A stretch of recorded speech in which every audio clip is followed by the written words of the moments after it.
Sparta, many children's, many blessings, starting from the Gladiator.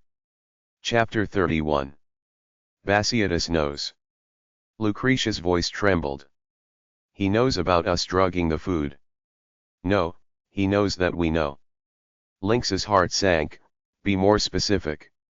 This morning, he went to the study and found that the drawer where the calming powder was locked had been touched. Lucretia said. The lock wasn't broken, but the position was wrong. He suspects it was me. What did you say? I said I didn't know, maybe a slave accidentally touched it while cleaning. Lucretia shook her head. But he didn't believe me. The way he looked at me, was like looking at a disloyal dog. She paused and grabbed Lynx's arm. Lynx, he postponed the performance match, not because something happened on Nodis's side, but because he feels someone in the training ground is planning a rebellion. He needs time to investigate clearly. He needs time, to clean up. Clean up. This word made Lynx's eyes turn cold. What about Saxa? What's going on with her? She was found by Batiatus from another city. Lucretia said. Specifically to deal with you. If you don't listen during the performance match, or want to run after winning, Saxa is his backhand. That woman only recognizes money. Whoever gives more money, she will work for them. So that's it? Batiatus, this old fox, really left a hand. Also, Lucretia continued. There really was a situation on Nodis's side, but it wasn't that the performance match couldn't be held. It was that, they wanted to increase the bet. Batiatus is hesitating. He is worried about losing, so he wants to use the 3 days of delay to figure out your background and also Nodis's background. Lynx nodded. I understand. What are you planning to do now? Batiatus is already suspicious. In the next 3 days, he will definitely keep a close eye on you. It will be even harder to escape according to the original plan. The plan remains unchanged. Lynx thought for a moment. But it needs adjustment. Saxa, perhaps we can win her over. Win her over? Lucretia widened her eyes. That woman only has money in her eyes. If there is money, there is a way. Lynx said. Batiatus can give her money. So can I. Where did you get the money? Lynx didn't answer. He had the system and points. Although he only had 200 points left now, in the next 3 days, if he could complete the establish prestige task, he could get another 300 points. He could exchange for something that could be turned into money. Or steal directly. There must be a lot of cash and valuables in Batiatus's study. I will handle this matter. Be careful these days. Don't let Batiatus catch any handle. If he asks you anything, pretend to be stupid, pretend to be wronged, pretend to be jealous of Saxa. Lucretia was stunned for a moment, then understood. Good. She paused and looked at Lynx with complex eyes. Lynx, if we can really escape this time, I will take you away. Lynx looked into her eyes. I keep my word. Lucretia's eyes instantly reddened. She nodded and turned to leave. After Lynx closed the door, he paced back and forth in the room. The situation was more complicated than expected. Batiatus was suspicious, Saxa was involved, the performance match was postponed. But it was not without benefits. With 3 more days, he could continue to recruit manpower, get familiar with Saxa's fighting style, and find a way to get money. System, open the task panel. Task, establish prestige. Requirement, before the performance match, obtain clear loyalty or following from at least 10 gladiators, current, 5/10. Remaining time, 2 days 23 hours. Task reward, system points x 300, random attribute point x1. Still 3 days left. Time was enough. But how to recruit the remaining 5 people? Lynx thought for a moment, pushed the door open, and went to find Gisco. Gisco was wiping his sword. Seeing Lynx come, he put down the cloth in his hand. "Big brother, what's the matter? Last night you said you would go contact the others. How did it go?" "Not ideal." Gisco shook his head. "Most people don't dare to take a stance. Batiatus's accumulated prestige is too deep. They are afraid. If..." Lynx lowered his voice. "If I tell them that I have a way to get a sum of money, enough to buy freedom for everyone." Gisco widened his eyes. "What? This, how is this possible?" "Don't ask if it's possible or not. Just tell them that 3 days later, the night before the performance match, I will wait for them in the abandoned warehouse. Those willing to believe me, come. Those unwilling, I won't force them." Gisco looked at Lynx and took a deep breath. "Good. I'll try again. Be careful. Don't let Batiatus's people notice." "Understood." Gisco left. Lynx returned to the courtyard and saw Saxus standing by the sandpit, talking to Octavius. Both of them were tall. Standing together gave a strange sense of harmony. Lynx walked over. "So you Germanic people use axes?" Saxa asked. "Use axes, also use swords," Octavius said in a deep voice. "Depends on the situation." Seeing Lynx come over, Saxa turned to look at him. Lynx smiled and opened his mouth, finished chatting. See you tomorrow morning in the sand pit." "I look forward to it." Saxa grinned. "Today's fight wasn't satisfying enough. Tomorrow I will be more serious." "So will I." Saxa nodded and glanced at Octavius again. "Big guy, do you want to join too?" 2 against 1, more exciting. Octavius shook his head. "I don't like fighting with numbers. Tisk, boring." Saxa waved her hand and turned to leave. Octavius looked at her back and said in a low voice, "This woman is very strong." "I know. That's why I need your help." "How to help?" "Tomorrow's spar, you watch from the side. If I can't hold on, or if she goes for the kill, help me block her." Octavius nodded. "Can do." After chatting for a few more sentences, the two returned to their own cells. In the evening, Lynx went to the medical room to change medicine. Although the injury wasn't serious, it was a good reason to see Myra. Myra carefully checked his arm, confirmed that the wound was not infected, and rebandaged it. "That's Saxa."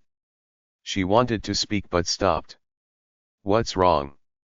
"She came to find me this afternoon," Myra said in a small voice. "She asked about your situation, what you like to eat, how your training usually goes, if you have any weaknesses." Lynx slightly raised an eyebrow. "What did you say?" "I didn't say anything." Myra shook her head. But she seemed to have noticed. "She noticed my relationship with you." "Then what?" Then she smiled and said interesting. Myra bit her lip. "Lynx, I feel she is not simple. When you spar with her, you must be careful." "I will." Lynx held her hand. "Don't worry." Myra nodded, but the worry in her eyes could not be hidden. After changing the medicine, Lynx left the medical room. When passing the main building of the training ground, he saw the light in the study on the second floor still on. Batiatus hadn't gone to sleep yet. This old fox must be plotting something. Lynx looked up at the lit window, his eyes cold. 3 days. There were still 3 days left. In these 3 days, he had to recruit enough manpower, get enough money, deal with Saxa's challenge, and guard against Batiatus's cleanup. The pressure was great. But he had no way back. Either win, or die. It was that simple. The night grew deep. The training ground was silent. Lynx lay on the straw mat, closed his eyes, and began to plan every step for tomorrow in his mind. How to deal with Saxa. How to continue recruiting manpower. How to get money. Moonlight came in through the window and cast cold shadows on the ground. The 3-day countdown had already begun. And the storm was silently gathering. Chapter 32. The next morning, the area around the sand pit was already crowded with people. The gladiators had finished their training early without prior agreement and gathered around the sand pit. Watching Lynx and Saxa spar was much more interesting than sweating on their own. Saxa arrived even earlier than Lynx. She had changed into lighter gear, leather chest protector, linen shorts, revealing firm and slender legs. The short blade was already in her hand as she did stretching movements. Seeing Lynx come over, she stopped and grinned. "Did you sleep well?" "Pretty good." Lynx put down his shield and training short sword. "You didn't sleep?" "My mind was full of that sword of yours from yesterday. I thought about how to break it all night." "Did you think of a way?" "We'll see after trying." The two walked into the sand pit. This time there was no nonsense. They started fighting directly. Saxa had obviously learned from yesterday's lesson and no longer attacked blindly. She began using more flexible footwork, circling around Lynx, occasionally making feints to test his reactions. Lynx was not in a hurry to counter-attack either. He held the center line steadily, shield protecting his vital points, short sword pointing diagonally at the ground, eyes fixed on every tiny movement Saxa made.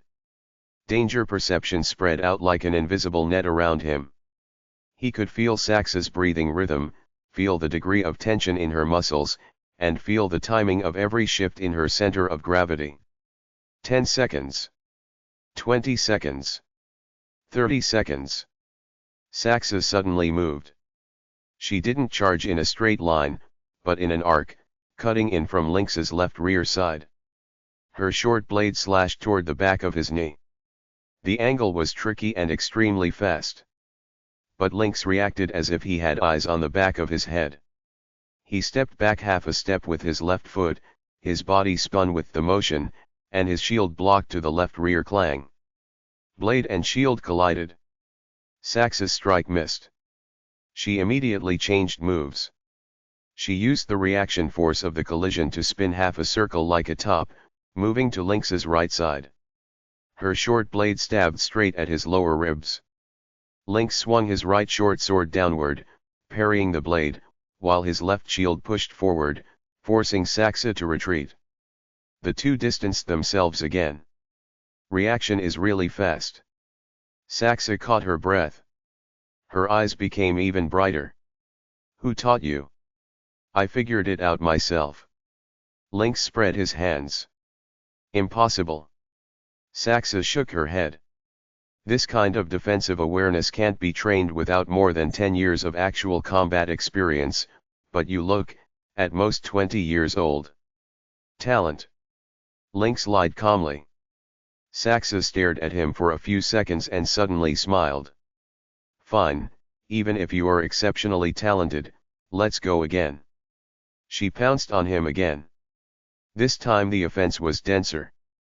The blade light was like a net, attacking Lynx from all angles. Slash, stab, upward cut, horizontal cut, almost all basic blade techniques were used. But Lynx defended watertight. The shield blocked left and right. The short sword counterattacked at any opening. Although most counterattacks were dodged or parried by Saxa. But the timing and angle of every counterattack were perfect, forcing Saxa to adjust her rhythm. The onlookers watched without blinking. "This woman is really fierce," Gisco said softly. "Big Brother's defense is beautiful, but continuing like this isn't a solution." Octavia stood beside him and said in a deep voice. "He is waiting." "Waiting for what?" "Waiting for Saxa's physical strength to drop." Octavius pointed at Saxa. "Look at her breathing. It's more urgent than before. This kind of high-intensity offense won't last long." In the sandpit, Saxa also realized the problem. She had been attacking continuously for 2 minutes. Although Lynx had been forced to keep retreating, his footwork hadn't messed up and his defense hadn't broken. But she herself, her arms were starting to feel sore and her breathing was getting heavier and heavier. She couldn't continue like this. She gritted her teeth and decided to gamble. After a feint, Saxa suddenly changed her rhythm. She no longer pursued continuous offense. Instead, she retreated half a step, gripped the blade with both hands, took a deep breath, and her whole body became like a drawn bow. Lynx's eyes narrowed. Danger perception went into full alarm. Here it comes. The next second, Saxa moved. It was not fast, but strange. Her body leaned forward, feet pushing off the ground. Her whole person shot toward Lynx as if flying close to the ground. The short blade was not slashing or stabbing, but from an extremely low angle, slashing upward toward Lynx's abdomen. This move was completely unexpected. Lynx's shield was above and his short sword was in front. His abdomen became an opening. In the spark of lightning, Lynx made a move that no one expected. He not only didn't retreat, but stepped forward. At the same time, his body twisted slightly, letting the upward slash graze past his abdomen. The short blade cut through the leather armor and left a bloody mark on the skin, but didn't injure the internal organs. And Lynx's right hand had already seized the moment when Saxa went all out and her center of gravity was forward, grabbing her wrist holding the blade. What? Saxa's pupils shrank. She wanted to break free. But Lynx's hand was like an iron clamp, holding her wrist tightly. Then, Lynx tripped forward with his left foot. Saxa instantly lost her balance and fell forward. Lynx pressed down with the motion, his knee pressing on her back, and the short sword was placed horizontally against her neck. You lost. Lynx said while panting. The sand pit fell into dead silence. Everyone was stunned. Saxa lay on the ground, panting, the wooden sword beside her neck icy cold. She was stunned for a few seconds and suddenly burst into laughter. Ha ha ha ha. Good. Good. Lynx let go, stood up, and retreated 2 steps. Saxa got up, patted the sand off her body, and looked at Lynx. Her eyes were filled with shock, admiration, and excitement. That move just now, how did you think of it? She asked excitedly. I gambled. Lynx wiped the sweat from his forehead. Your slash was at too low an angle. I couldn't defend normally in time, so I could only gamble that you would go all out and show a flaw. What if you lost the gamble? If I lost, I would die. He paused, then said, but if I won, I would live. Saxa stared at him for a long time, then nodded, you have more guts than I thought. She bent down to pick up the short blade, inserted it back at her waist, walked in front of Lynx, and extended her hand. Formal introduction, Saxa, Thracian, former Thracian resistance army warrior. Lynx shook her hand. Lynx, my background is quite complicated. I can tell. Saxa smiled. But I don't care where you come from. I only care that you can fight. She paused and lowered her voice. Batiatus paid me to keep an eye on you during the performance match. If you win and want to run, stop you. If you lose, finish you with one more strike. Lynx's eyes turned cold. Then why are you telling me now? Because I changed my mind. Cooperating with someone who can beat me is much more interesting than being a thug for that oily, powdered fatty. Cooperate. Yes, cooperate. Saxa looked around, her gaze sweeping over the watching gladiators. I can tell you guys are planning something. Count me in, how about it? Lynx didn't agree immediately.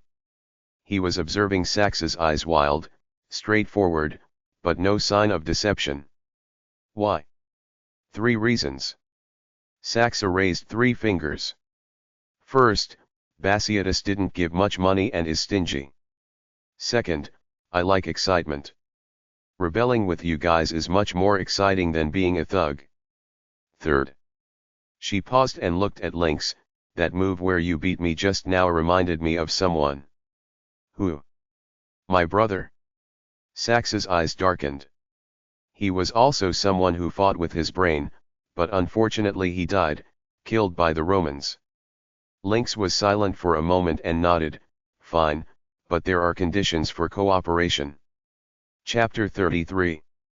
Speak. First, during the performance match, you have to help us. Second, if we want to escape, you have to come with us. Third. Lynx looked at her. Don't touch Myra. Saxa raised an eyebrow. That female healer? Your woman. Yes. Don't worry. Saxa waved her hand.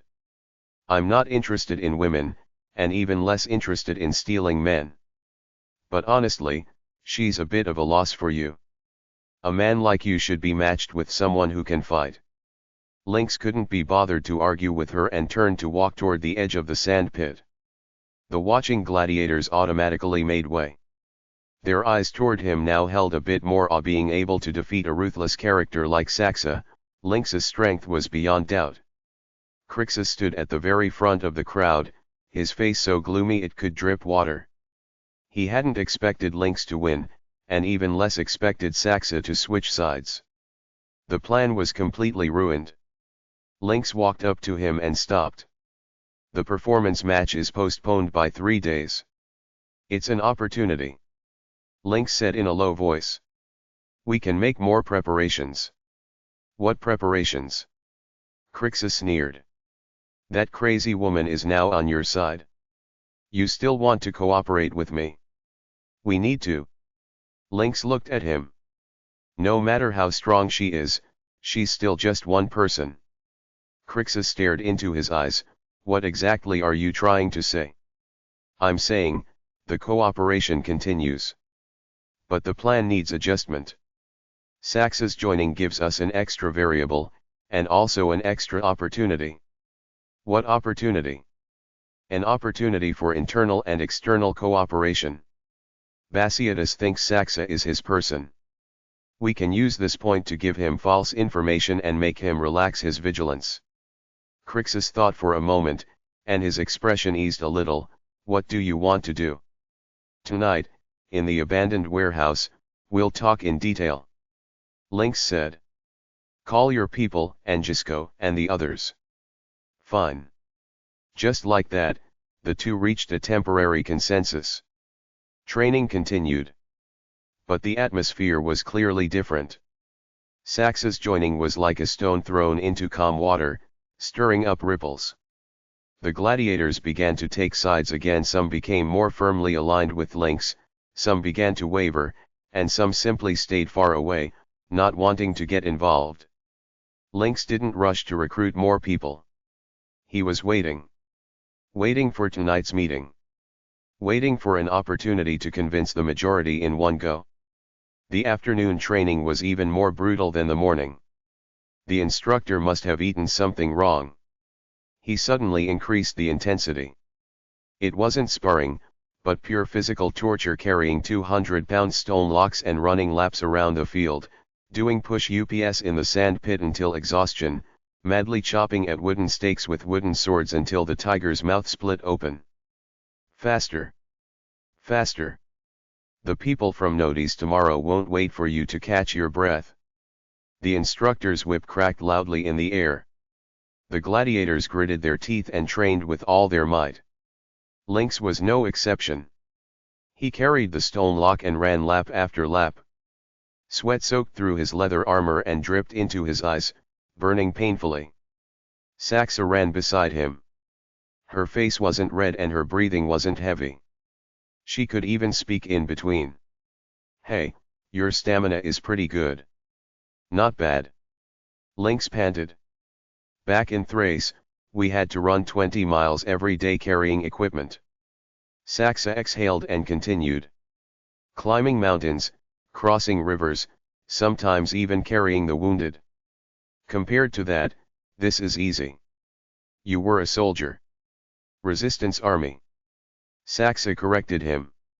The Thracians didn't want to be ruled by Rome. We took up arms to resist. We fought for 3 years, but we lost. My brother died. I escaped. To survive, I became a gladiator. She spoke very calmly, but Lynx heard the heaviness in her words. Do you want to go back? I can't go back. Saxa shook her head. Thrace is now full of Roman garrisons. Going back means death. It's better to drift outside. If I die one day, it's also a relief. Lynx didn't reply. The two ran a few more laps. The instructor finally called for a stop. Rest for 10 minutes. Drink water. The gladiators instantly collapsed all over the ground, gasping for air. Lynx walked to the water bucket, scooped a ladle of water, but didn't drink immediately. He first sniffed it carefully, no strange smell. Then he dipped his finger in and licked it. After confirming it was fine, he drank it in big gulps. Saxa watched from the side and slightly raised an eyebrow, so cautious. One life only. Makes sense. Saxa also scooped a ladle of water and drank it straight down. But if you ask me, if someone really wants to poison you, you can't defend against it anyway. Better to live happily and die happily. I want to live a little longer. Why? Saxa was a bit puzzled.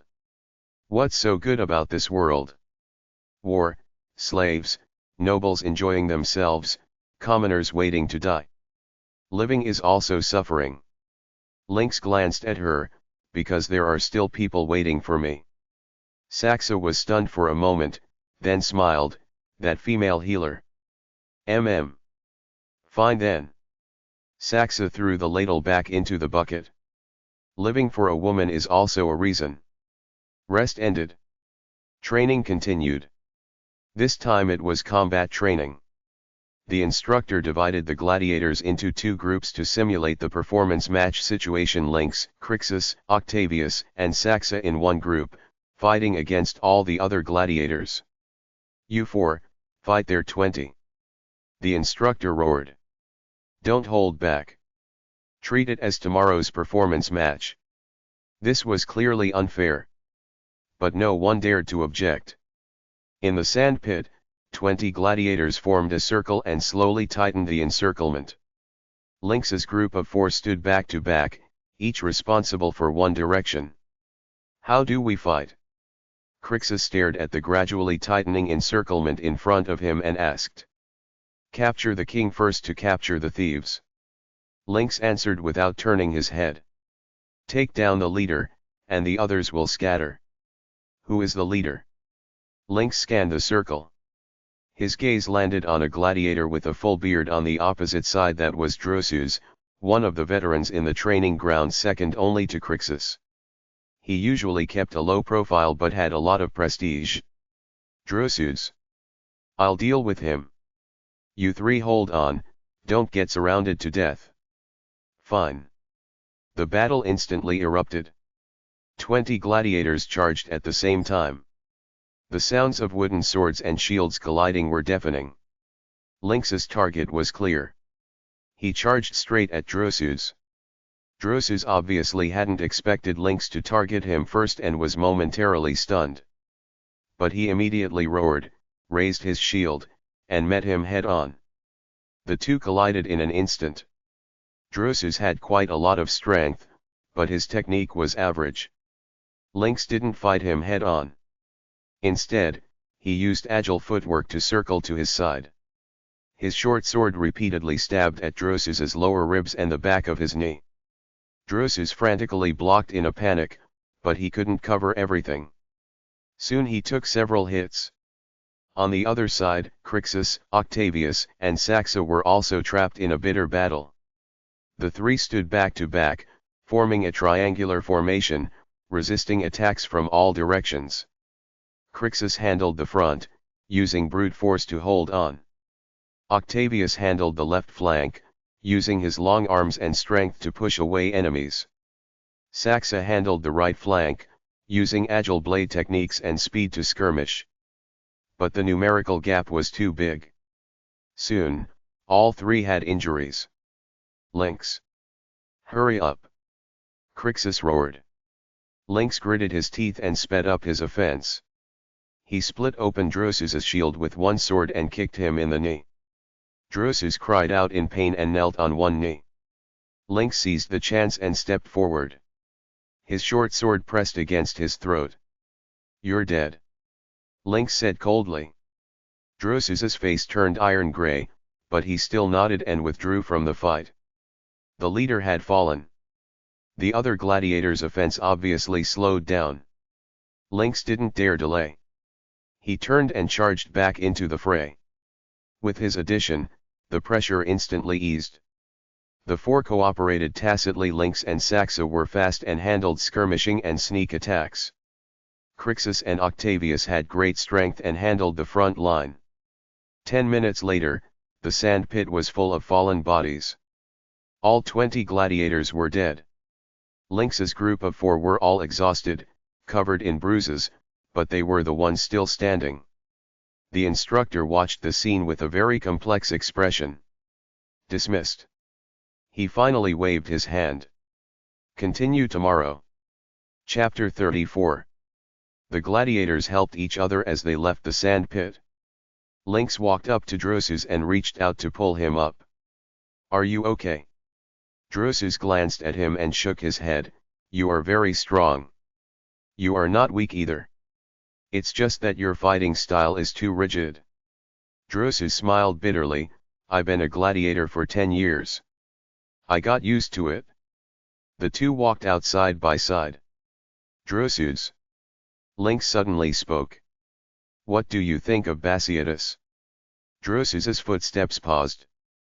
He looked around vigilantly and lowered his voice. "What do you want to say?" "I want to say, after the performance match, if he doesn't want to give us freedom, what should we do?" Drusus was silent for a while and shook his head. "No way. He is the boss, we are slaves." "What if we are no longer slaves?" Drusus suddenly turned to look at him. "What do you mean?" "I mean, I want to take those who are willing to leave with me and leave this place." Lynx looked straight into his eyes. "Not just me, Crixus, and others we leave together." Drusus stared at him, his eyes flickering. "You are crazy. Escaped slaves, if caught, it's death. Not escaping is also death. Dying from bleeding in the arena, or being thrown away as a discarded piece by Batiatus one day, what's the difference?" Drusus stopped talking. "Tonight, abandoned warehouse. Those willing to come, come.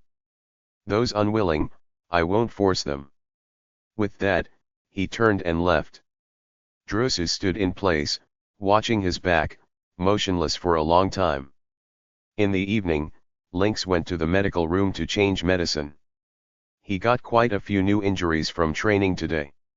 Myra cried as she treated them. "Don't cry," Lynx said softly. "They're just superficial wounds. You guys fought too hard today," Myra said. "I heard, someone died." Lynx was stunned. "Who?" "A new slave." Myra's voice trembled. "During training, he was smashed in the chest by a stone block and died on the spot. The instructor said it was an accident, but someone saw it. Batiatus ordered it." Lynx's eyes turned cold. "Killing the chicken to warn the monkey. The old fox was warning them." "I know." Lynx held Myra's hand. "These few days, don't run around. Stay in the medical room. If anyone asks about my condition, say I am seriously injured and in poor shape." "Why?" "Show weakness and make Batiatus relax his vigilance." Myra nodded, but the worry in her eyes was still very heavy. After changing the medicine, Lynx left the medical room. Just as he reached the center of the courtyard, he saw Batiatus standing at the main building entrance, talking to the instructor about something. Seeing Lynx approach, Batiatus waved him over. Lynx walked over. "Master, how was training today?" His face wore the usual smile. "Not bad." Lynx said neither humbly nor arrogantly. Just a bit tired. Tired is good. Batiatus patted his shoulder. The performance match is postponed by 3 days. You have more time to prepare. This is a good thing. Yes. Batiatus stared at him for a few seconds and suddenly said, Lynx, I heard, you get along quite well with Saxa. We sparred a few times. Lynx's expression didn't change. She is very strong. She is indeed very strong. Batiatus nodded. I spent a lot of money to invite her. She will help you in the performance match, of course, on the condition that you listen. There was a hidden meaning in these words. We will definitely do our best. Lynx's expression remained unchanged. Batiatus waved his hand. Go rest. Keep your spirits up. Lynx saluted and left. After walking a few steps, he looked back. Batiatus was still standing at the door, watching his back with deep eyes. The old fox had indeed become suspicious. Lynx quickened his pace and returned to his cell. The sky gradually darkened. At dinner time, the gladiators gathered in the mess hall, but the atmosphere was oppressive. News of the death during training had already spread. Everyone kept their heads down and ate silently. No one spoke. Lynx noticed that the kitchen steward Lucius was personally watching in the mess hall today. His eyes scanned every face with a sinister look. It seemed Batiatus was not only killing to establish authority outside but also tightening control inside. After dinner, Lynx didn't return to his cell. Instead, he went straight to the abandoned warehouse. When he arrived, people were already waiting. Gisco, Amir, Marcus, Octavius, and Crixus with his 5 people, a total of 10. Plus Lynx himself, 11. After waiting about another 10 minutes, the warehouse door was pushed open again. Drusus walked in, followed by 3 more gladiators, all veterans in the training ground who usually kept a low profile but had decent strength. We came. Lynx nodded, welcome. Now, 15 people. Task progress, 10/10. Ding. Task establish prestige completed. Obtained reward, system points x 300, random attribute point x1. Attribute point randomly allocated to strength. Current points, 500. Strength increased. Lynx clenched his fist and could feel the surging power in his muscles becoming even stronger. He looked at the crowd. Everyone is here. Then I'll speak directly. Lynx looked at the crowd. The performance match will be held in 3 days. Nodes has 6 people. We only have 4. We are at a numerical disadvantage, but there is a chance to win. What about after we win? Drusus asked. Will Batiatus really give us freedom? No. Lynx spoke honestly. He will find ways to control us, or directly deal with us. So, we have to fight for our own freedom. How do we fight for it? Escape. After the performance match ends, escape from the side door of the arena. Crixus has arranged a ship waiting at the dock. We board the ship and leave Capua. Everyone looked at each other. Can the ship hold this many people? Yes. Crixus finally spoke from the side. The ship I arranged is not small. 15 people, plus that female healer and Saxa, should be no problem. Saxa. Drusus frowned. Is that woman trustworthy? Temporarily trustworthy.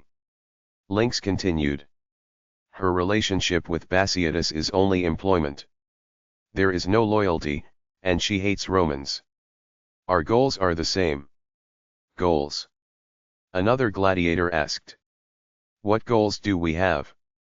The goal of surviving. Lynx looked at him. The goal of freedom. The goal of not wanting to be slaves anymore, not wanting to wait for death in the arena anymore. The warehouse instantly fell silent. Every face showed complex expressions: longing, fear, hesitation, determination. I want to live. Marcus was the first to speak. His voice was not loud but very firm. I want to leave this damn place. So do I. Amir followed. Count me in. Gisco patted his chest. One after another, the others expressed their stance. In the end, everyone's gaze fell on Drusus. This oldest gladiator in the training ground was silent for a long time. Finally, he raised his head and looked at Lynx. If you can take us out, I will follow you. I will. Lynx said seriously. Then it's settled. Drusus nodded. What do we need to do? 3 things. Lynx raised 3 fingers. First, during training these few days, continue pretending to be weak. Don't let Batiatus see our real strength and coordination. Second, practice coordinated combat in private, especially methods to deal with nets and flying knives. Third. He paused, his voice lowered even more. Third, find a way to get some money. Escaping requires travel expenses, and settling down requires capital. There must be cash in Batiatus's study. We need to find an opportunity to take some. This is too risky. One gladiator said with some worry. If we don't take risks, how do we get freedom? Lynx asked back. This time, no one spoke anymore. All right. Lynx clapped his hands. That's it for today. Everyone go back and rest. Train normally tomorrow. Remember, pretend to be weak, but don't actually be weak. Just like that, everyone left one after another. Lynx was the last to leave. He walked out of the warehouse and looked up at the night sky. The moon was covered by clouds. The stars were sparse. 3 days left. In 3 days, either freedom or death. He took a deep breath and turned toward his cell. Chapter 35. The training reached the 3rd day. Everyone was exhausted like dead dogs. The instructor seemed to have gone mad. From morning to night, he didn't let them stop. Carrying stone blocks, running laps, sparring, simulating formations, baking under the sun, rolling in the sand pit, sweat mixed with blood soaked every inch of leather armor. But Lynx felt okay. The newly added strength attribute was like adding fuel to a fire, making his stamina reserves thicker. Plus, toxin resistance removed the worry about the poison in the sword hilt. He finally dared to loosen up a little. Saxa obviously noticed this too. During the afternoon spar, she stared at Lynx. Her ember eyes flashed with doubt. You weren't this tough yesterday. I slept well. Bullshit. Saxa sneered. Your eyes are full of bloodshot. You definitely didn't sleep last night. Caught. Lynx really hadn't slept much last night. His mind was full of plans, the matter of getting money, the escape route, the flying knives and rope darts of the Nodes twins' shadow, and Myra's worried eyes, Lucretia's anxious urging, Crixus's gloomy face. Too many things weighed on him, making it hard to breathe. You too. Lynx countered.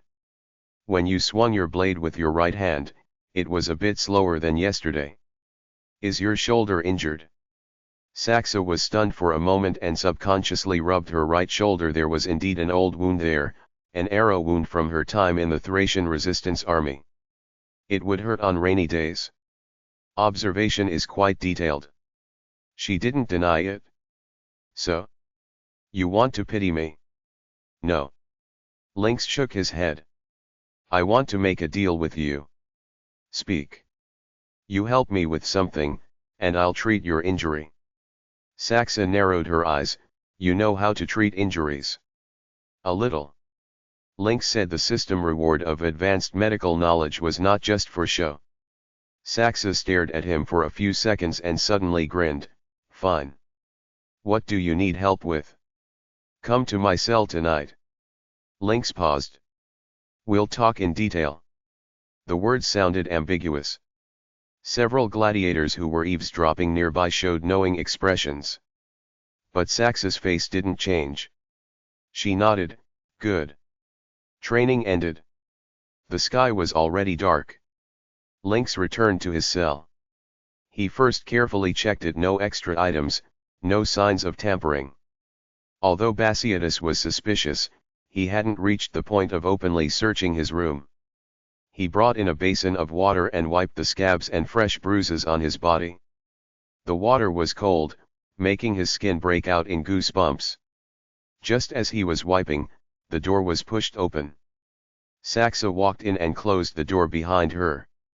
She had changed into clean linen clothes. Her hair was wet, obviously just washed. She was carrying a small leather bag in her hand. She threw it on the ground, making a light metallic clinking sound. "The money you wanted?" Lynx raised an eyebrow. "Where did it come from?" "Batiatus's hidden compartment in the study." Saxa sat down on the straw mat, moving casually as if she were at home. "That fatty hid it quite well, but it couldn't fool me. Back in the resistance army, I specialized in this, stealing documents and money from Roman officers." Lynx opened the leather bag. Inside were dozens of denarii, plus a few small gold ornaments, rings, earrings. They looked like women's items. "Enough. Enough." Lynx put the leather bag away. "Thank you." "No need to thank me. It's just a deal." Saxa waved her hand. "Now, treat my injury." Lynx squatted down in front of her. "Take off your clothes." Saxa raised an eyebrow. "So direct. How do I treat you if you don't take them off?" Saxa stared at him for a few seconds and suddenly smiled. She didn't act coy either. She directly untied the strings of her upper garment, pulled the linen shirt over her head, and threw it aside. She wasn't wearing anything underneath. Her wheat-colored skin glowed with a healthy luster under the dim light of the oil lamp. Her muscle lines were smooth and distinct. Her shoulders were broad, her collarbones deep, her chest full but firm, covered with scars of all sizes, knife wounds, arrow wounds, and a ferocious knife scar running from her left chest diagonally to her right abdomen. Although it had healed, it was still shocking. Saxa bared her upper body without any concern, her eyes calm. "Seen enough." Lynx withdrew his gaze and looked at her right shoulder. There was a sunken scar from an arrow wound. The surrounding muscles were somewhat atrophied, and the skin color was darker than the surrounding area. "When did you get shot by the arrow?" He reached out and pressed on the wound. Saxa's body stiffened slightly, but she didn't dodge. 3 years ago. Roman crossbow bolt with barbs. When it was pulled out, it tore off a piece of flesh. After that, I couldn't exert full strength." Lynx's fingers pressed gently, feeling the state of the muscles and bones. Advanced medical knowledge automatically surfaced in his mind. Partial tear of the scapular muscle group, tendon adhesion, limited joint mobility. Not too serious, but it did affect power output. It can be treated, but it will hurt a bit. What's there to fear about pain? Saxa sneered. Go ahead and do it.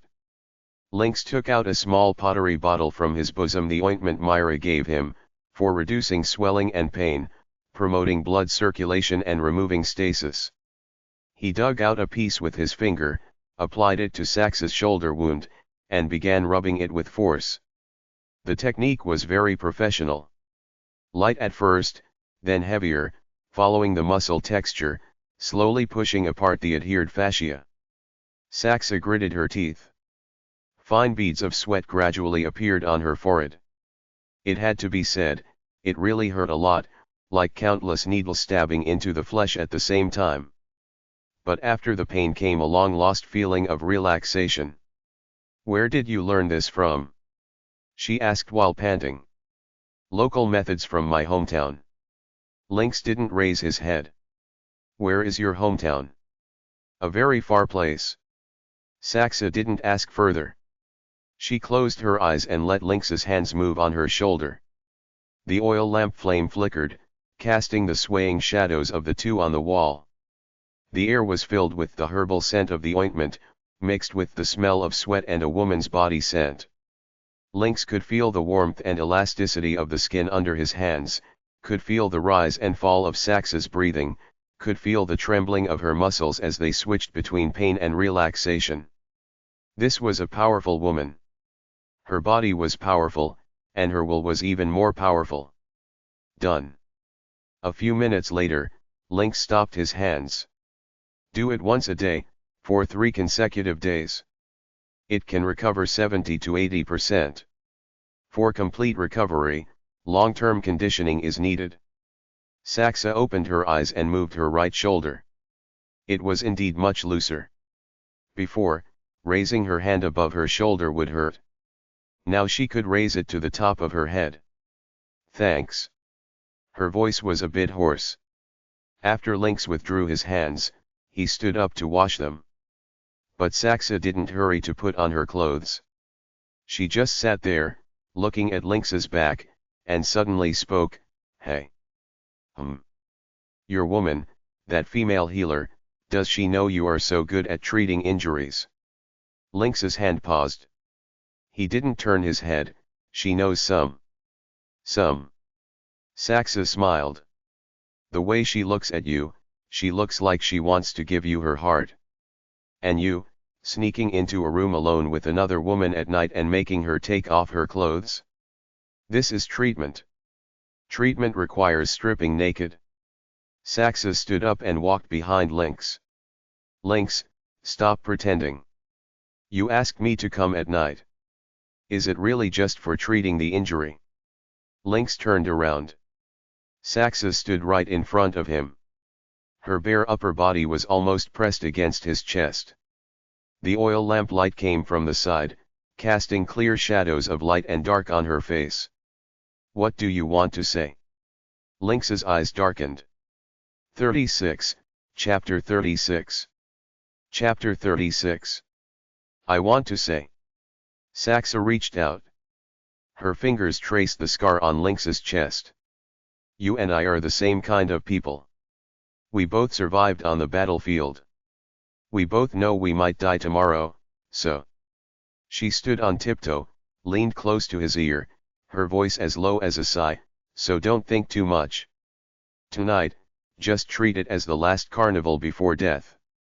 With that, she kissed him. It was not a gentle touch, but a fierce plunder. Teeth knocked against lips. It hurt a bit. But Lynx didn't dodge. He raised his hand, grabbed the back of Saxa's head, and kissed her back fiercely. The two were like two beasts in heat, biting and entangling each other. They crashed from the water basin all the way to the wall, then rolled onto the straw mat. Clothes were roughly torn off and thrown everywhere. Saxa's skin was burning hot. Her muscles were as taut as bowstrings. Her hands left red scratches on Lynx's back. Her legs wrapped around his waist. Low, suppressed growls like an injured female wolf came from her throat. Lynx didn't hold back either. He gripped Saxa's waist hard, leaving new marks on those old scars. The straw mat creaked under them. The shadows on the wall shook wildly. The oil lamp flame flickered wildly from the wind they stirred. After an unknown amount of time, everything calmed down. The two lay on the straw mat, covered in sweat, panting heavily. Saxa laughed first. Her laughter was hoarse. "You really have stamina." Lynx didn't speak. He raised his arm to cover his eyes. The air was filled with the fishy scent of lust, mixed with the smell of sweat and herbs. "Hey." Saxa elbowed him. "The performance match, how confident are you?" Saxa asked. 50%. Only 50%. Saxa raised an eyebrow. "Then you still dare to rebel?" 50% is enough." Lynx said.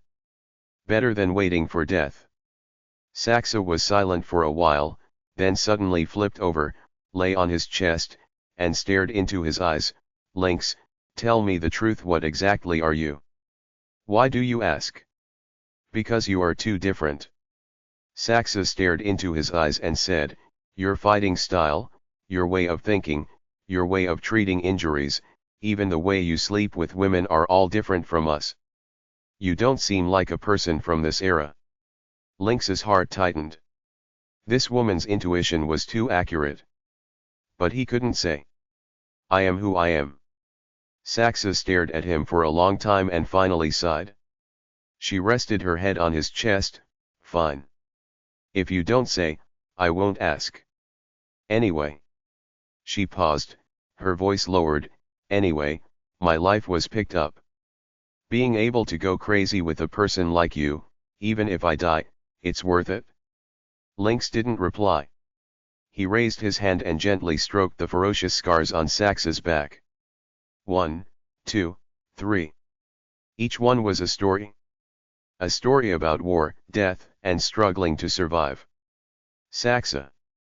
He suddenly spoke. After the performance match, if we survive, where do you want to go? Saxa thought for a moment and shook her head. I don't know. Maybe continue being a gladiator, maybe find a place to live in seclusion, or maybe, go kill Romans. Can you kill them all? I can't. Saxa paused. Her tone suddenly became sharp, but killing one is one. Lynx was silent. He could understand this kind of hatred. Just like he understood his own obsession to survive and become stronger. In this fucked up world, you need something to hold on to so you don't collapse. Go to sleep. Saxa's voice was already sleepy. We still have training tomorrow. She flipped over, turned her back to Lynx, and her breathing soon became steady. But Lynx couldn't sleep. He stared at the ceiling. His mind went over the plan again. The money was there, what Saxa stole, plus what he had saved, enough for a while. Manpower was ready, 15 gladiators, plus Saxa and Myra, 17 people. The ship issue. Crixus said it was arranged, but he didn't give specific details. He needed to find an opportunity to ask clearly. And Nodis sighed. Just as he was thinking, a system prompt suddenly sounded in his mind. Ding. Detected that the host had intimate relations with high-potential female character Saxa and successfully impregnated her. Congratulations on achieving the Many Children, Many Blessings achievement. Obtained reward, Berserk Battle Intent, short-term increase in attack power and pain blocking, Command Halo, slight increase in subordinates' morale and combat power. Additional reward, System Points x 350. Another wave of heat surged through his body. This time it wasn't an increase in physique or knowledge, but a kind of combat instinct. Lynx could feel something extra in his blood. A potential to erupt in desperate situations and go berserk in pain. And that command halo, although he couldn't feel the specific effect yet, it should make the people around him braver and more loyal. 500 points received. Plus the previous 500, he now had 850 points. He could exchange for more things. Lynx opened the system shop and browsed quickly. Danger perception was already there. Toxin resistance beginner level was enough. Physique enhancement potion required 1000 points, not enough. Agility enhancement 700 points, could consider. Strength enhancement also 700 points. Or, save it and use it at a critical moment. Lynx hesitated for a moment and ultimately decided to save it first. Points were his life-saving trump card. He couldn't spend them recklessly. He closed the system panel and glanced at Saxa beside him. This woman was sleeping soundly. Her breathing was even. The scars on her back looked like ravines in the dim light. Another person carrying his child. Myra, Lucretia, now plus Saxa. 3 women, 3 unborn children. The responsibility was heavier. The pressure was also greater. But he didn't feel burdened. Instead, he had a strange sense of steadiness. In this strange, dangerous world, he finally had ties, reasons he must survive. The cry of an owl came from outside the window. The night was deep. Lynx closed his eyes and forced himself to rest. Tomorrow, there was still one last day of training. Then, it would be the performance match. A life and death game. He must win. For these people who had staked their lives on him. For these women carrying his children. And for himself. After an unknown amount of time, he finally fell into a deep sleep. In the dream, there were only blades, swords, blood, and sand. But in those cruel scenes, a few faces occasionally flashed by. Myra's gentle smile. Lucretia's complex eyes. Saxa's wild kiss. And, the blurry appearance of the unborn child. In the dream, he clenched his fist. Live. He must live. When the sky was about to brighten, Saxa woke up. She got up quietly, put on her clothes, looked at Lynx who was still sleeping, and the corner of her mouth curved into a smile. Then she bent down and kissed his forehead lightly. "Don't die, you bastard," she said softly and turned to push the door open and leave. Lynx opened his eyes the moment she closed the door. He hadn't slept deeply. In this place, no one dared to sleep deeply. He sat up and moved his shoulders. The newly obtained berserk battle intent was faintly restless in his blood, like a wild beast locked in a cage, waiting for the moment of release. Chapter 37. The sky had not yet fully brightened, but the training ground was already bustling with noise. The overseers roughly dragged the gladiators out of their cells one by one, herding everyone into the center of the courtyard like livestock. Batiatus stood on the steps of the main building, wearing his most expensive purple-trimmed toga, his hair slicked back and shiny, with that signature greasy smile on his face. "Listen up, all of you." He clapped his hands hard, his voice booming as if announcing some great joyous event. "Today is Capua's founding festival. A day of glory. And also the day for you to prove yourselves." The gladiators stood in 3 rows, no one made a sound. Most lowered their heads, staring at their own feet, or secretly glancing at the people beside them with the corners of their eyes.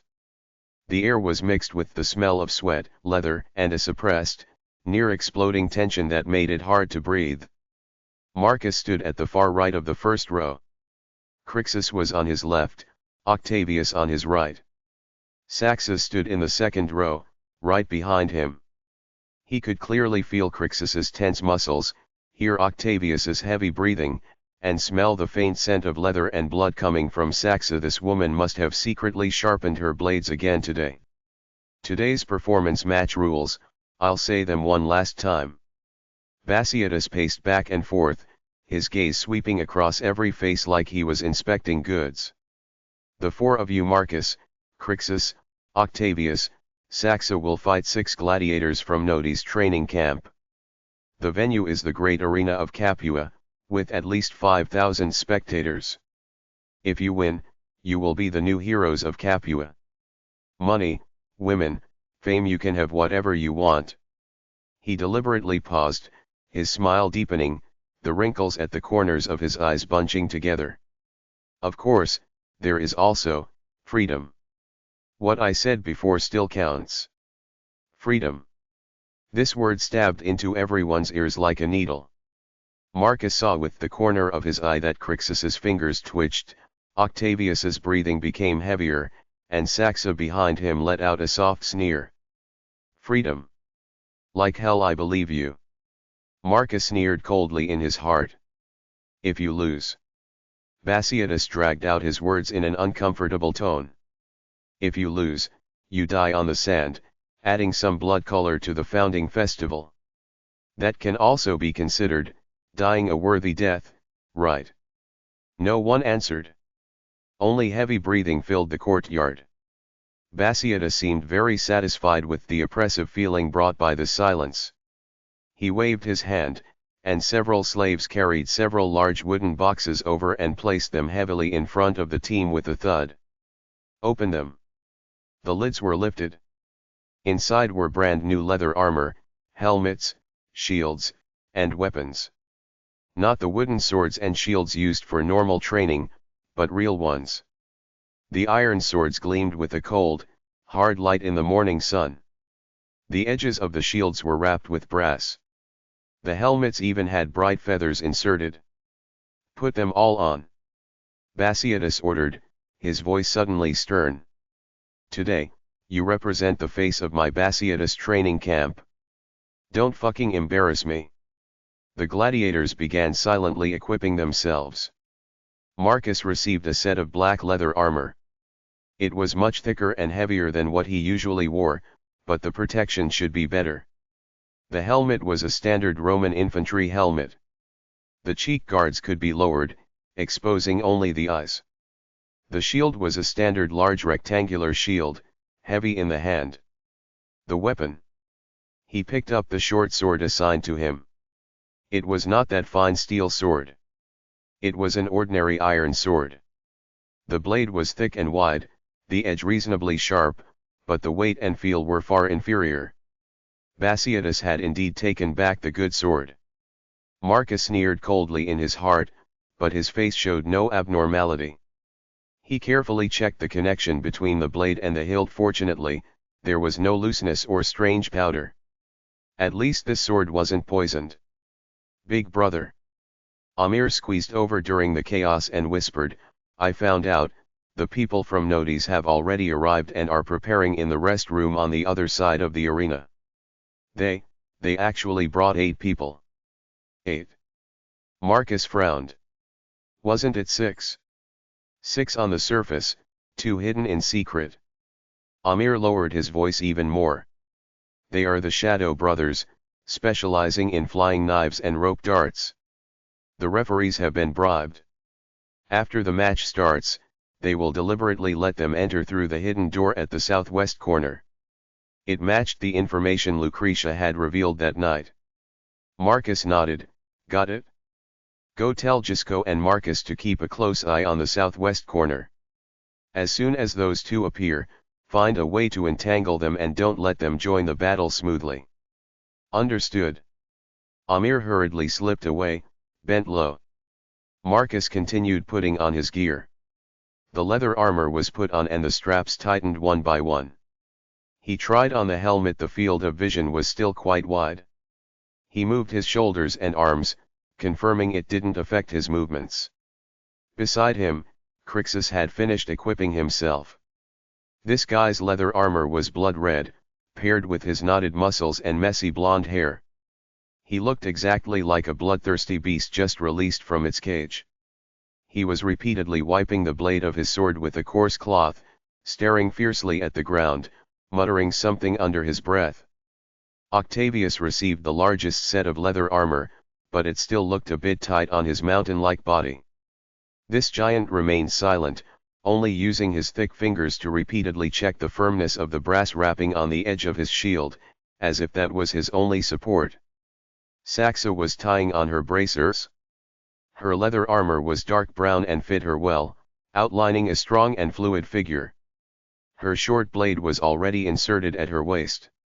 She was carefully slipping a dagger into her boot, the one Marcus had given her last night, considered a token of some sort between them. "Are you all ready?" Batiatus raised his voice and asked. The courtyard was silent, only the rustling sound of leather armor rubbing. "Humph, then let's go." The team started moving.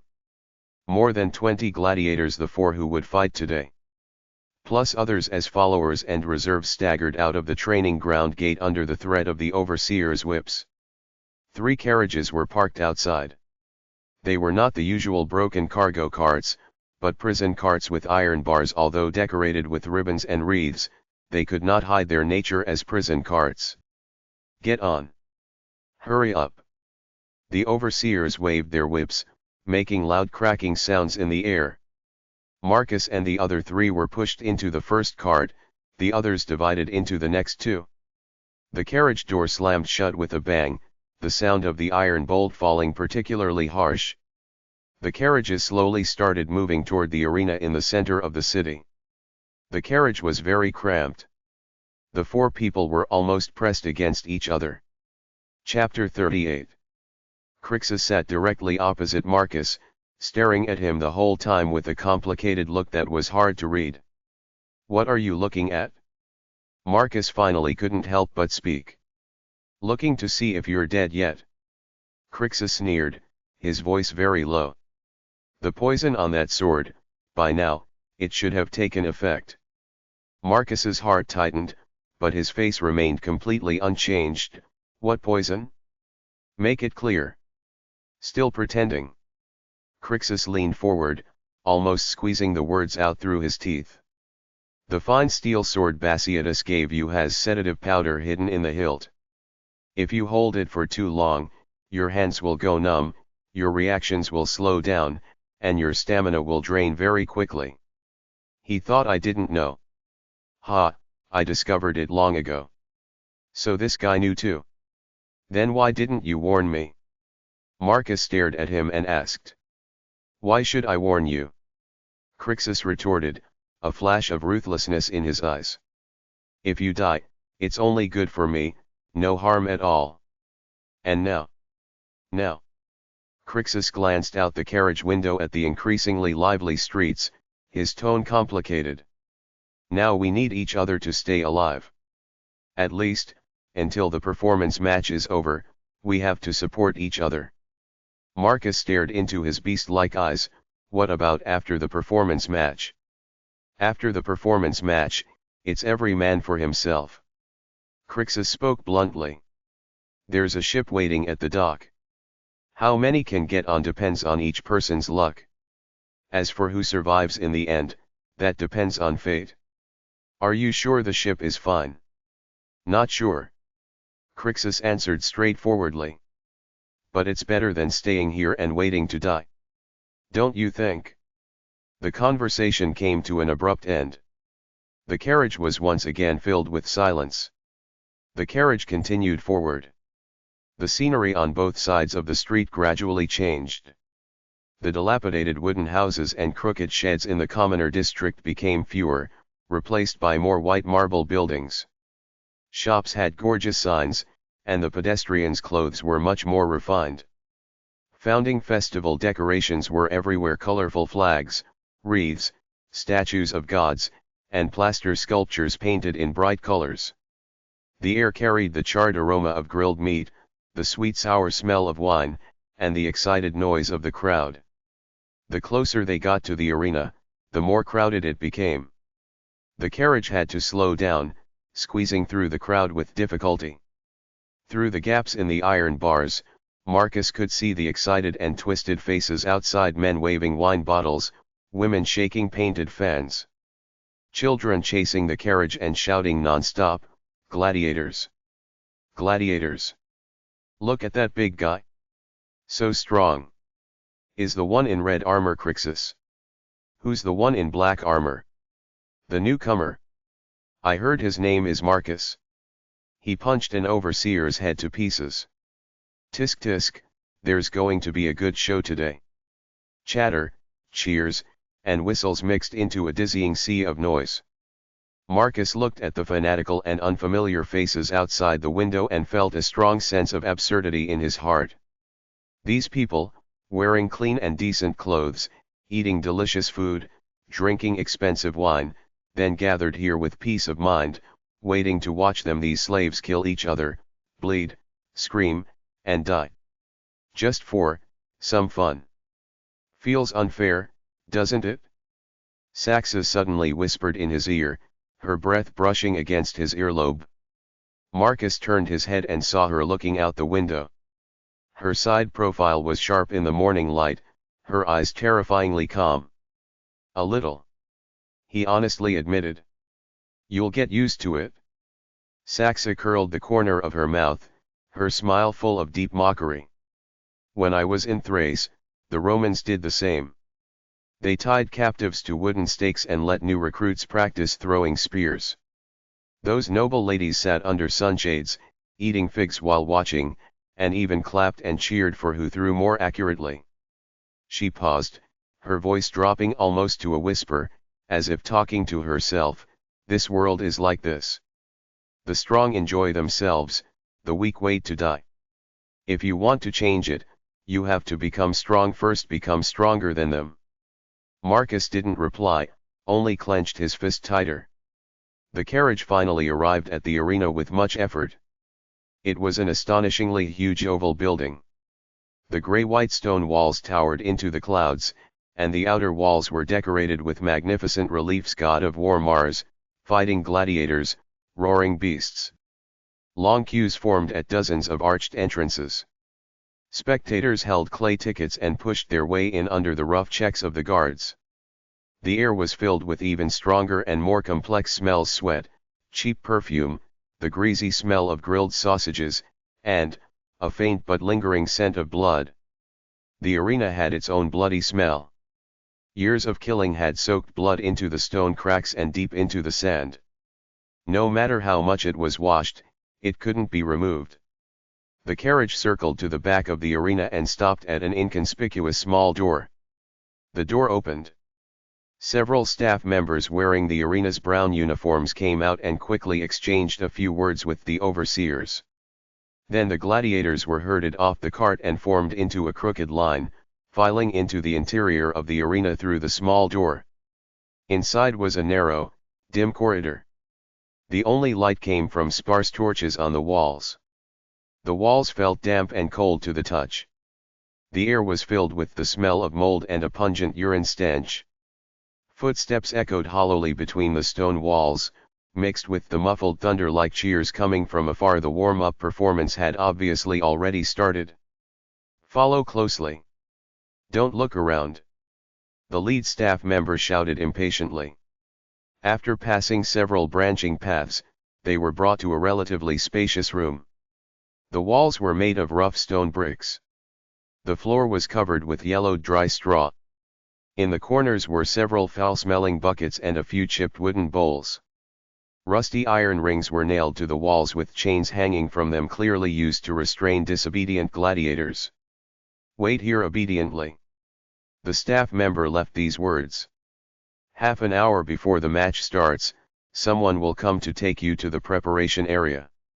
Don't fucking run around, otherwise. He didn't finish, but the threat was clear. The door slammed shut, followed by the sound of the lock turning. Only the gladiators remained in the room. After a short silence, Gisco was the first to approach Marcus. Big brother, what do we do now? Marcus walked to the door, pressed his ear against the wooden door and listened. There were footsteps outside. At least 2 guards were patrolling back and forth. Follow what we discussed last night. He turned around, his gaze sweeping over everyone. Marcus, Amir, you two keep a close eye on the hidden door at the southwest corner. Gisco, you take 3 people and watch the northeast corner. Crixus said there might be an ambush there too. Drusus, you take the rest and stay near the door. If anything happens outside, immediately subdue the guards and open the door. Everyone nodded, their expressions grave. What about us? Crixus asked with his arms crossed. We go to the preparation area. Marcus said in a deep voice. After the performance match starts, fight according to the tactics we rehearsed last night. Remember, don't use full strength at the beginning. Act weak and miserable. When the notice bastards relax and think victory is in their grasp, then suddenly burst out and catch them off guard. Act weak. Octavius frowned in his rough voice. They have more people than us. If we act weak, we might really get killed. So we need coordination. Marcus looked at Saxa.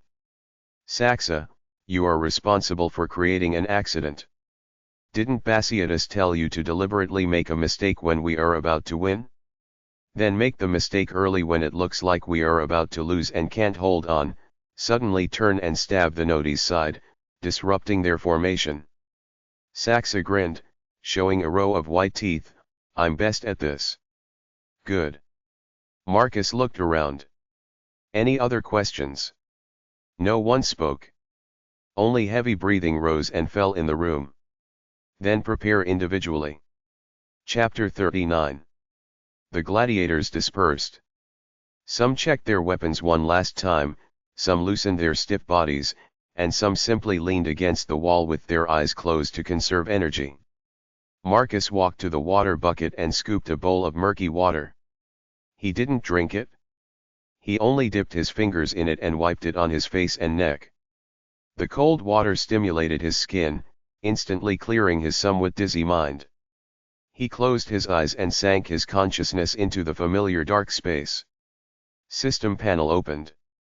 Points, 850. Skills, Danger Perception, Beginner, Berserk Battle Intent, Not Activated, Leadership Aura, Passive Effect, Advanced Medical Knowledge. Attributes, Strength, 1, Agility, 1, Physique, Spartacus Level Intermediate, Poison Resistance, Beginner. Not bad. He took a deep breath and closed the panel. He walked to the so-called window on the wall. It was actually just a palm-sized vent that let in a sliver of weak light and the vague noise from outside. The cheers were getting louder, mixed with the high-pitched roars of beasts and the collective gasps of the audience. The warm-up performance had obviously reached the exciting part. Time crawled forward in the oppressive atmosphere. About half an hour later, the sound of the lock being opened finally came from outside the door. The door opened. The staff member from before poked his head in. Marcus, Crixus, Octavius, Saxa, come out. The rest stay put. The four exchanged a knowing look and stepped out. The staff led them through another narrower corridor to a slightly larger room. This was the official preparation area. It was cleaner than the previous one, with a few long benches, a weapon rack in the corner, and even a few blurry bronze mirrors hanging on the wall. There were already several people in the room, the gladiators from Noti's training camp. Marcus locked onto the four main opponents at a glance. Anvil and Hammer were a pair of twins who looked almost identical, square faces, wide mouths, short thick necks, and bodies covered in knotted muscles. The two wore matching polished bronze chest armor and held large shields almost as tall as their shoulders, along with wide-bladed heavy swords. Standing side by side, they looked like two iron-cast towers. Viper was a tall and thin man with skin as dark as charcoal. His eyes were narrow and long, giving off a cold, sinister light. He was playing with two daggers in his hands, the blades spinning rapidly between his fingers, drawing bright silver arcs. When he saw Marcus enter, he grinned, revealing a mouthful of smoke-yellowed teeth. Spider stood in the shadows at the back. He was a short, barrel-shaped fat man holding a folded black fishing net. The ropes were coarse, with faint small metal barbs attached. He wasn't looking at Marcus. He kept his head down, using his short thick fingers to repeatedly check every knot on the net. Besides these four, two gladiators wearing ordinary brown leather armor stood in the corner with their arms crossed, leaning against the wall. They should be the so-called Shadow Brothers. The two looked identical, with light golden hair and ice blue eyes. Their faces were expressionless, like masks. Bulging throwing knife pouches hung at their waists, and they casually played with rope darts tipped with iron caltrops. 6 against 4. The numerical disadvantage was obvious. When the Noti's side saw Marcus and the others enter, their eyes immediately showed undisguised contempt and mockery. Yo, Batiatus only sent these few crooked melons and cracked dates. Anvil, or maybe Hammer, it was impossible to tell, spoke in a rough, hoarse voice like a broken gong. And there's even a woman? Has Batiatus run out of men? Ha ha ha. Saxa didn't even raise her eyelids. She walked to a long bench by herself and sat down, carefully checking if the dagger in her boot was securely tied. Crixus snorted heavily through his nose. Too much bullshit. When we get on the field, I want to see whose mouth gets torn first. Viper chuckled lowly, spinning his daggers even faster. Crixus, I heard you got knocked down by a newcomer with one kick a few days ago. What, do your balls still hurt? Want Big Brother to rub them for you? Crixus's face instantly turned purple. His fists cracked as he clenched them, veins bulging on his neck. Marcus reached out and pressed down on his shoulder. Save your strength. Marcus said in a low, calm voice. No matter how loud a mad dog barks, it's still just a dog. The staff member saw that both sides were only exchanging verbal jabs and didn't make a move. He clearly breathed a sigh of relief, hurriedly said wait here, and retreated, locking the door again. Only the 10 opposing gladiators remained in the preparation area. The atmosphere was so oppressive it felt like water could be wrung out of it. Marcus walked to the weapon rack, casually picked up a training wooden sword, weighed it in his hand, and began slowly practicing the most basic thrusting, slashing, and blocking movements over and over. He was observing using the corner of his eye, carefully observing every opponent. Anvil and hammer stood in a very deliberate formation, one on the left and one on the right, 5 steps apart, supporting each other and ready to assist at any moment. Viper was slightly hunched in the flank, slithering slowly like a real snake. His narrow eyes were fixed dead on Marcus. Spider stayed in the corner, but the black net in his hand was already half unfolded, the edge dragging on the ground. The Shadow brothers still leaned against the wall, but Marcus noticed their feet were slightly apart, center of gravity lowered, calf muscles tensed, a posture ready to burst forward at any moment. Time continued to pass in suffocating silence. The cheers from outside grew louder and louder, mixed with the host's exaggerated shouts and the harsh striking of gongs. One warm-up performance after another. The roars of beasts, the clash of metal weapons, and the frenzied screams of the audience blended into a sickened symphony, pounding against everyone's eardrums through the stone walls. About 20 minutes later, the door opened again. A middle-aged fat man wearing a luxurious embroidered robe and a fresh laurel crown walked in, today's host and referee. His oily face was full of a professional excited smile. Brave warriors! The moment of glory has arrived. He spread his arms, his voice booming with affectation. The highlight of the founding festival is about to begin. 5,000 distinguished spectators are waiting on the stands for your performance. Now, follow me, and walk toward your destiny. The 10 people silently stood up and followed the host out of the preparation area, stepping onto an upward sloping stone ramp. The light grew brighter and brighter, more and more blinding. The cheers grew closer and closer, more and more deafening, crashing over them like a tidal wave. Finally, they reached the end of the ramp and stood in front of a huge, rust-covered iron grate door. Outside the door was blindingly white, scorching sunlight, burning hot sand reflecting strong light, and a tsunami-like, almost roof-lifting frenzy of cheers. Chapter 40. Gentlemen, ladies, honorable citizens of Capua. The host's voice spread to every corner of the arena through some crude amplification device. The most exciting, the most blood-boiling moment has arrived. Let us welcome today's protagonists with the warmest cheers. Make your entrance. The iron grate door rose slowly with a harsh scraping sound. A wave of heat mixed with sand and dust rushed toward them. Marcus narrowed his eyes, adjusting to the sudden strong light. He saw it. The oval-shaped arena was fully 4 times the size of the training ground put together.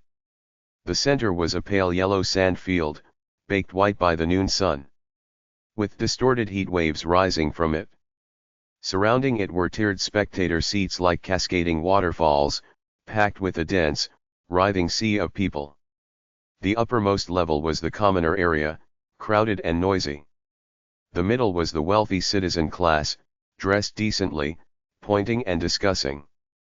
The lowest level, closest to the sand, was the noble seats, with wide awnings. Servants shuttled back and forth carrying fruits and fine wine. The senators in purple-trimmed togas and noble ladies in light silk dresses gracefully fanned themselves, looking down at the sand with the leisurely and arrogant gaze of people watching cockfights or dogfights. And in the center of the main stand directly opposite, Marcus spotted Batiatus at once. He sat in a prominent position in the second row, surrounded by several richly dressed, pot-bellied men, probably owners of other gladiator schools or local influential nobles. Lucretia sat right next to him, wearing a deep red cinched long dress, with a standard gentle and proper smile on her face. But Marcus could see that her hands resting on her knees were tightly twisted together, knuckles white. Myra was not in the stands. She should already be waiting in that small tavern near the dock, with a pack of life-saving herbs and bandages in her arms. Marcus withdrew his gaze and looked at the sand under his feet. White lines had already been drawn on the sand with lime. Their side was assigned to enter from the southeast corner, nodes from the northwest corner. There was about 50 steps of open, scorching hot sand between them. On both sides of the sand field stood 2 rows of weapon racks, filled with all kinds of weapons, swords of various lengths, shields of different sizes, heavy spears, wide-bladed axes, nets with barbs, and tridents. Now, let me solemnly introduce today's warriors. The host quickly walked to the center of the sand field, his voice trembling slightly from excitement. First, from Nodi's training camp, the ones that make countless opponents tremble, the Anvil and Hammer brothers. Anvil and Hammer strode out of the great door and stepped onto the scorching sand. The two simultaneously raised their heavy swords and shields and slammed them together with a loud clang. The stands erupted in enthusiastic cheers and whistles. Viper. The tall thin man slid onto the sand like a ghost. The 2 daggers in his hands spun into a dazzling flurry of blades, winning a wave of excited screams. Spider. The short fat man dragged his strange black net onto the sand. The ropes left deep tracks in the sand, causing a burst of curious discussion. And the host deliberately dragged out his voice to build suspense. Nodi's training camp's carefully prepared secret weapons, the mysterious brothers from the East Shadow. The twin brothers stepped expressionlessly onto the sand.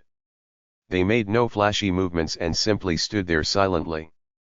But the audience was clearly very interested in this mysterious style. The cheers did not diminish at all. After introducing the Nodi's side, the host suddenly turned toward Marcus and the others, waving his arm even more vigorously. And their opponents are the pride of our local Capua, the warriors of Batiatus training camp. First, our familiar undefeated champion Crixus. Crixus let out a low roar and charged onto the sand like a real beast, raising his heavy sword high and letting out a deafening roar. The cheers instantly reached a new peak. After all, he was a gladiator star the local audience had watched grow up.